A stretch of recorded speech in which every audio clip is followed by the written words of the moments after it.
Hello everyone, তোমরা সবাই কেমন আছো? আশা করি সকলে ভালো আছো। তো আজকে আমি যাচ্ছি ভীম ঠাকুর দেখতে।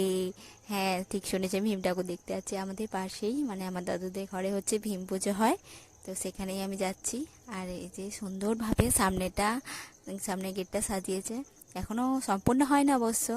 রাত্রিবেলা দেখতে পাবে, রাত্রিবেলার দৃশ্যটা খুব সুন্দর লাগবে লাইটিং আরে করা।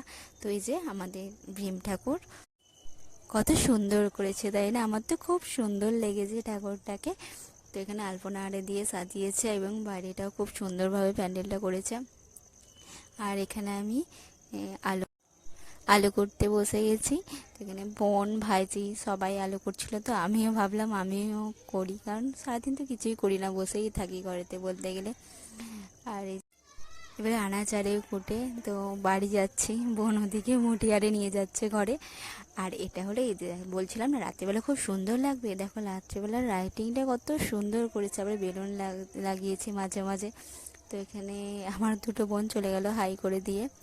আর সত্যি খুব সুন্দর সাজিয়েছে, আমার তো লাইটিংটা সত্যি খুব সুন্দর লাগছে। আর এরকম গেটের মাঝে মাঝে যে লাইটিংগুলো আসছে না, সত্যি খুব সুন্দর লাগছে। আর এগুলো উপরে ঘাঁটিয়েছিল। আর এখানে ঠাকুরের পুজো হয়ে গেছে, দুপুরবেলা হয়ে গেছে। আর আমি দুপুরবেলা ভিডিও করতে পারিনি, কারণ আমি মোবাইল নিয়ে আসিনি বলে আমার দুপুরের মানে পুজোর ভিডিওটা শ্যুট করা হয়নি। আর এই যে দেখে নাও তোমরা, কত সুন্দর লাগছে মালা আরে পরিয়ে। তারপরে আমরা খেতে বসে গেলাম।